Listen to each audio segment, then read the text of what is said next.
بسم اللہ الرحمن الرحیم۔ تمہارے پیسوں سے بدبو آ رہی ہے۔ بوڑھے فقیر کی بات سن کر مجھے شدت سے بے عزتی محسوس ہوئی اور میں اپنے 50 روپے جیب میں ڈال کر تھوڑے فاصلے سے کھڑا ہو گیا۔ مارکیٹ کے مشہور حاجی بلکہ الحاج عبدالسلام نے جیب میں ہاتھ ڈالا اور 100 روپے اس کے ہاتھ پر رکھ دیے۔ بوڑھے نے نوٹ سونگھا اور انہیں واپس دے دیے۔ تمہارے پیسوں سے بھی بدبو آ رہی ہے۔ حاجی صاحب آگ بگولا ہو گئے۔ روزے کو 4 چاند لگا کر وہ بھی میرے پاس آ کر کھڑے ہو گئے۔ آصف بھائی، کیا تمہارے پیسوں میں بھی بدبو تھی؟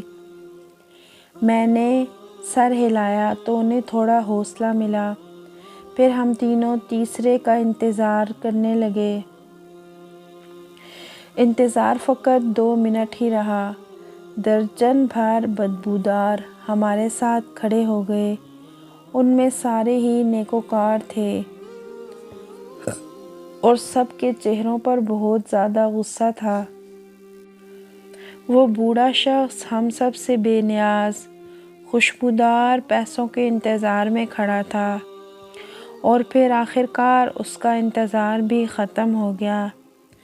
ایک عورت نقاب پہنے ہوئے آئی، پرس سے 100 روپے کا نوٹ نکالا، بوڑھے شخص کے ہاتھ پر رکھا تو بوڑھے نے نوٹ سونگھا اور اپنی جیب میں رکھ لیا۔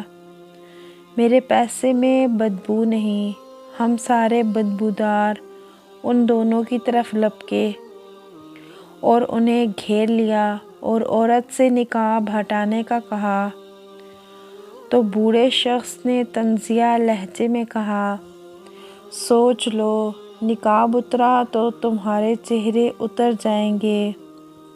الحمدللہ، ہم سب خاندانی، پاک صاف، حلالی اللہ کے نیک بندے ہیں۔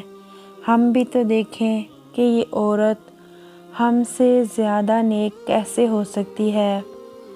بوڑھے شخص نے عورت کو اشارہ کیا۔ عورت نے اپنے چہرے سے نقاب اٹھا دیا۔ ہم سب نیکوکار آگ بگولا ہو گئے۔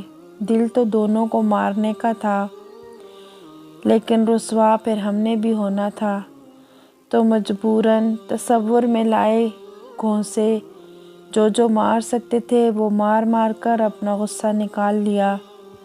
بھلا بتاؤ، کوئی بدنام زمانہ، جسم فروش بدکار عورت ہم نیکوکاروں سے زیادہ کیسے نیک ہو سکتی ہے؟